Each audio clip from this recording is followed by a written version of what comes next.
El viernes el grupo Wagner, una compañía privada de mercenarios contratados por Rusia para actuar en distintos teatros bélicos, incluyendo Ucrania, se amotinó en contra del gobierno del presidente Vladimir Putin. Esto me parece debe preocuparnos y mucho por distintas razones, incluyendo sí a los mexicanos. Vamos a tener una mesa para tratar de entender qué es lo que pasó, cuáles son las implicaciones. Me acompaña la internacionalista Ileana Rodríguez. Ileana, ¿cómo estás? Muy buenas noches. Bien, gracias por la invitación, un privilegio estar con ustedes. Gracias. Y nuestro experto internacionalista Mauricio Mechulam. Mauricio, ¿cómo estás? Muy buenas noches. Hola, Leo. Hola, Ileana. Qué gusto verte por acá. Bueno, creo que tendremos que dedicarle un par de minutos a tratar de entender qué pasó, Mauricio. En 2 minutos, resúmelo.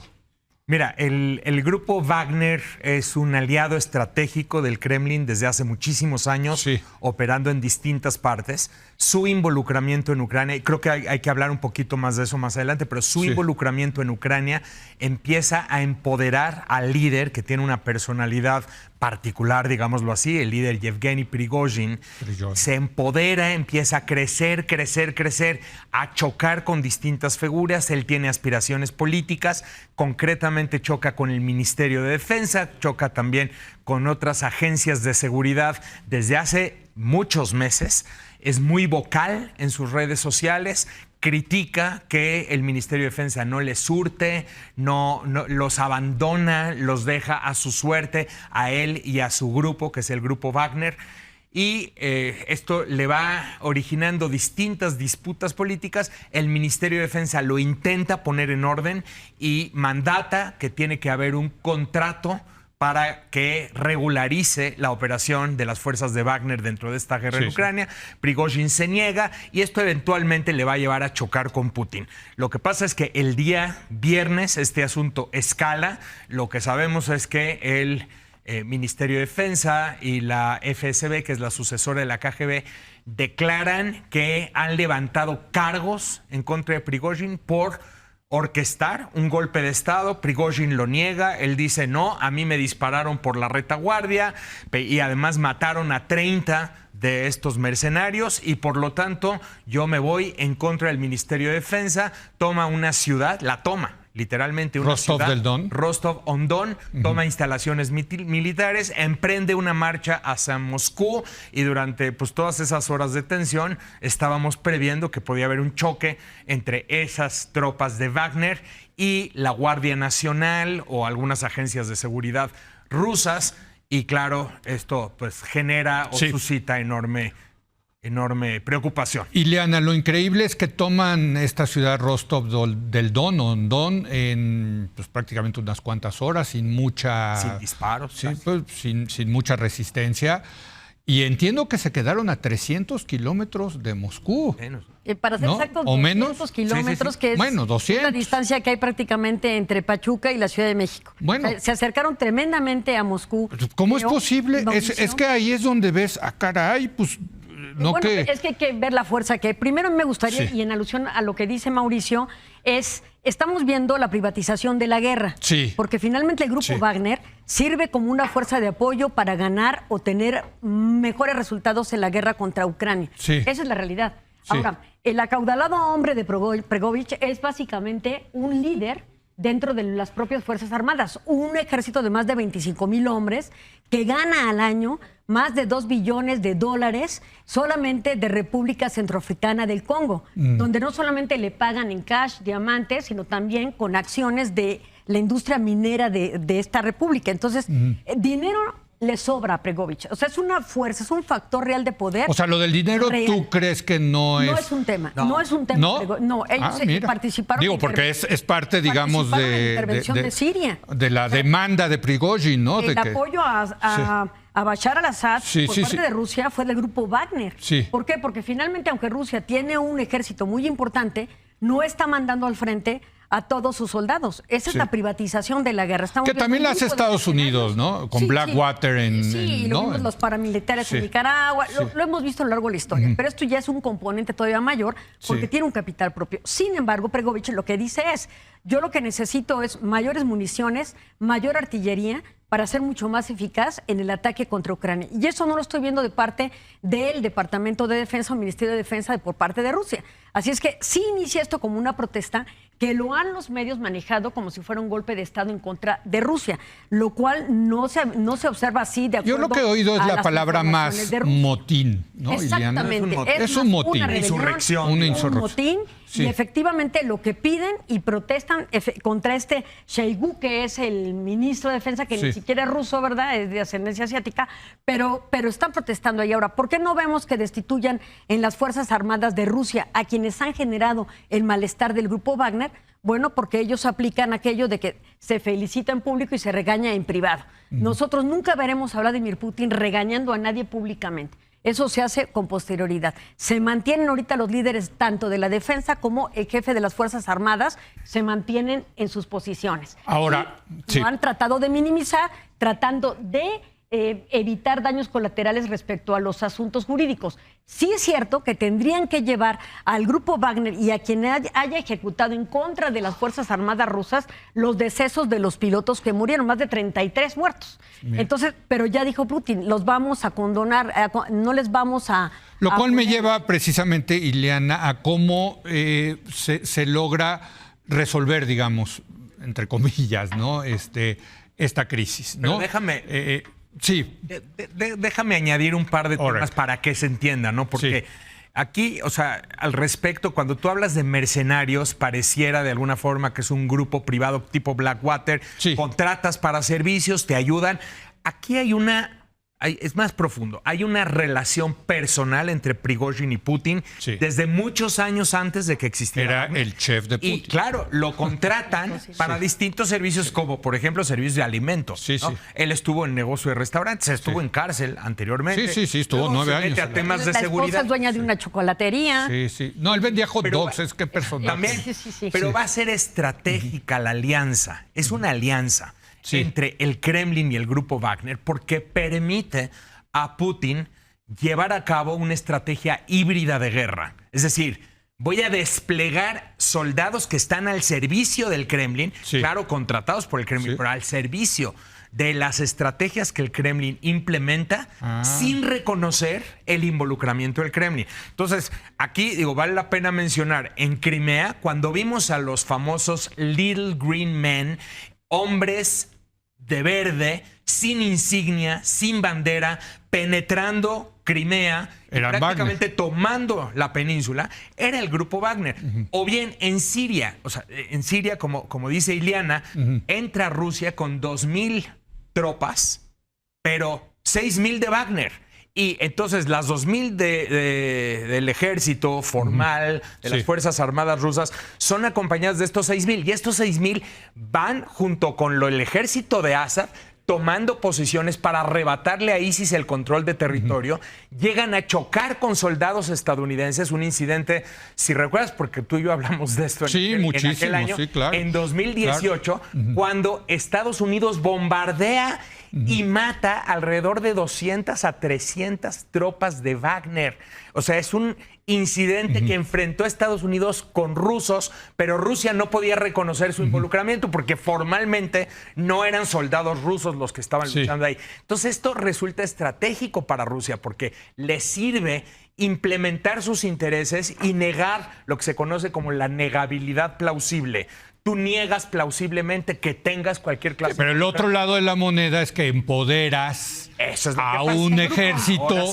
Empoderas un ejército que no tiene controles. Exacto. ¿A quién le rinde cuentas? Las debilidades de la defensa formal de Rusia. Claro. Porque hay una fisura, una grieta muy clara que permite que este tipo de grupos puedan manifestarse en su propio territorio tratando de reivindicar sus propias causas en contra de un Ministerio de Defensa tremendamente armado. Recordemos que Vladimir Putin es un viejo zorro, participó en la represión de los 90 en contra de los chechenos, un hombre experimentado, y que esto se escape de su capacidad, pues también pareciera que le debilitara, pero en todo caso, oye, Ileana, la debilidad de los órganos de poder. Tenemos información porque yo supongo que esto para un ejército ha de ser un dolor de cabeza o de muelas, ¿no? Tener no sé si haya información del Ministerio de Defensa que diga, hijo, estos de Wagner, de verdad que nosotros no controlamos, ha de ser un dolor de muelas, ¿o pues no? Sí, pero Grasinovich y Shoigu no se han mostrado débiles, al contrario. Sí. Ellos también han abierto la oportunidad, respaldando a Putin, de que no se les vaya, formalmente se enjuicien a los responsables del grupo Wagner e incluso les abran la oportunidad de formarse en las filas formales del ejército ruso o optar por una vida pacífica dentro de Rusia, de poner las armas o trasladarse a Bielorrusia, un partner muy importante dentro de la guerra de Ucrania para Vladimir Putin, y donde Lukashenko ha dicho, sí, venga ese grupo Wagner para acá, ¿no? claro, Entonces, Lukashenko es el presidente de Bielorrusia. De Bielorrusia. Sí, no se ven debilitados, en los medios no se ven debilitados, y Putin ha respaldado a las Fuerzas Armadas de su país. Como si esto no representara esa fisura y esa pequeña grieta que se puede hacer más grande si crece el movimiento de Wagner. Déjame irme a una, es que me tengo que ir a una pausa, pero sí quiero que me contestes. No, quiero que me contestes puntualmente. ¿Qué negoció Lukashenko, el presidente de Bielorrusia, con Prigozhin para desarticular este contesto. motín? Regresamos en un momento. Venga.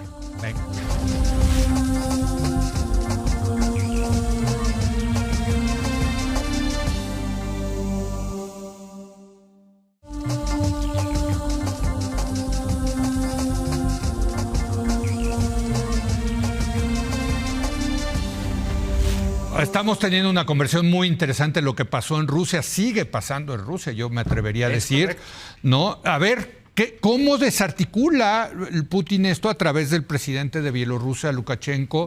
Prigozhin ya se echó para atrás, en fin, ¿qué pasó?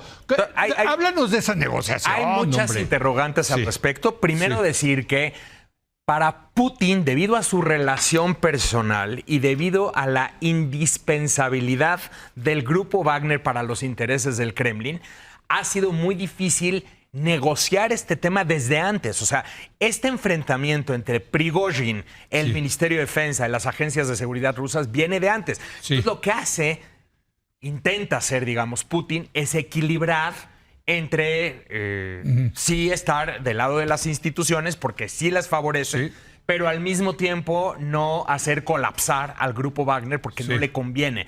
Grupo Wagner lo llaman en marzo del 2022 para que les ayude a su guerra en Ucrania. Y entonces no podían simplemente deshacerse de esta agrupación, ¿no? Entonces, ahora que viene esta situación, claramente ya es una ruptura de la relación entre Prigozhin y Putin, es un ya enfrentamiento abierto, armado. Aún así, fíjate el escenario al que se enfrentaba Putin.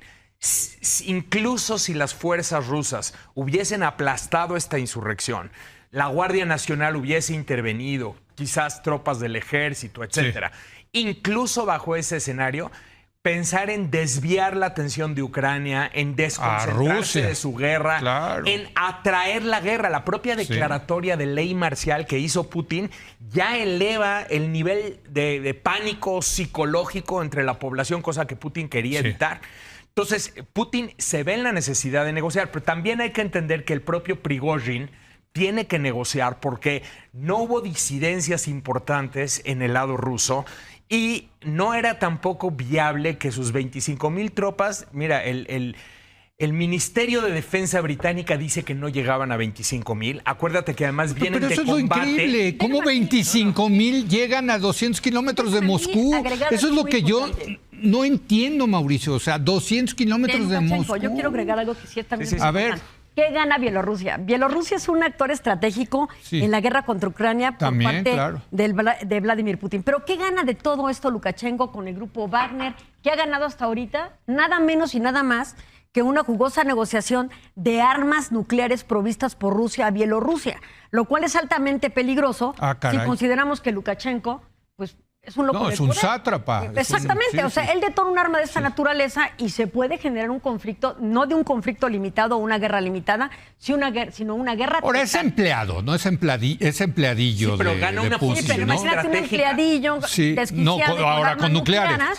Nucleares, pues se para el cuello con esta negociación de alguna forma. Sí, también mencionar que dentro del círculo cercano a Putin estuvo interviniendo por lo pronto el secretario de Seguridad Nacional o del Consejo de Seguridad Nacional, Patrushev, porque tiene una relación y estuvo en comunicación con Prigozhin. Entonces, entre el interés de Rusia y el interés de Prigozhin y el interés de Lukashenko, se consigue esta negociación mediante la cual se ofrece a Lukashenko una amnistía. Y ojo, esto también habla de la necesidad de Rusia de negociar, porque le están dando amnistía a pesar de haber tomado instalaciones militares, haber tomado una ciudad, haber matado a personal del ejército ruso. Le ofrecen amnistía por sus méritos a ver de guerra. Si aguantan, porque la presión al interior de Rusia es muy grande para condenar estos hechos en contra de los soldados rusos. Entonces, a ver si lo de la amnistía les funciona. ¿Tú confiarías, siendo Prigozhin, que se iba a respetar los acuerdos Putin? No lo van a inyectar de repente con polonio o algo así.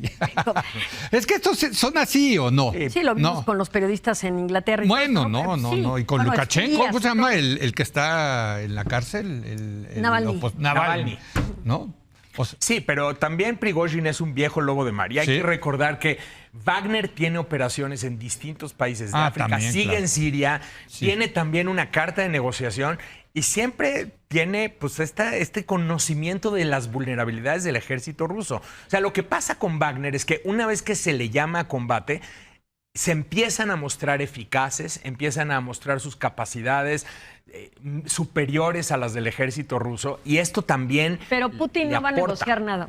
Putin tiene una frase que es conocida por todos, pero que él alude mucho a ella, que es, si tú tienes miedo del perro, el perro te va a morder. Tú no te puedes mostrar débil ante el perro. Es decir, él es el perro.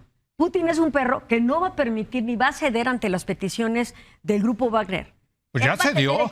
No. Ha mantenido ante la opinión internacional que ha cedido de alguna manera mediáticamente hablando, pero no ha cedido puesto que no les ha dado ninguna de las condiciones que él exigía el grupo Wagner. ¿Tú crees que viene una venganza después de esto? Por supuesto que sí. ¿Tú también crees eso? Mira, yo lo que creo es que lo que va a hacer Putin con la situación actual es que él está ya leyendo las vulnerabilidades a las que estamos haciendo aquí alusión. Sí. O sea, sin duda hay estas fisuras que menciona Ileana, hay estos huecos, hay estos problemas, pero Putin ya los está leyendo y va a hacer todo lo posible como un estratega que ha mostrado ser en cuanto a la política interna, y va a intentar sellar estas fisuras en su círculo inmediato y en sus círculos siguientes para intentar protegerse o vacunarse de cualquier futura situación similar a la que estamos viendo. Entonces, lo cual me lleva... Es donde puede entrar lo que está diciendo Ileana. Yo nada más lo que te digo, Ileana, o sea, sí, pero también es cierto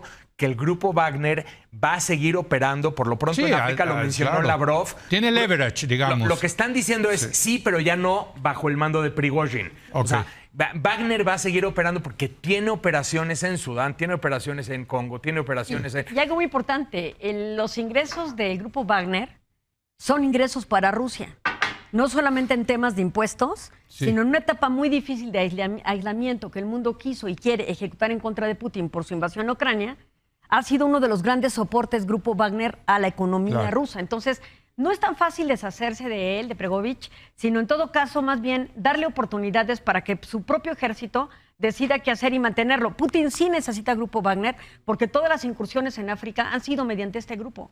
Y repito, las de Siria, por ejemplo. Siguen en Siria. No es tan fácil, no es tan fácil deshacerse. Oigan, me quedan 2 minutos. Yo, híjole, caray, vamos a ver si pueden regresar esta semana, ojalá, porque todavía hay muchos temas que discutir. Pero, a ver, sí, Ileana, yo sí lo veo así, lo pongo en la mesa. Esto es un golpe a Putin.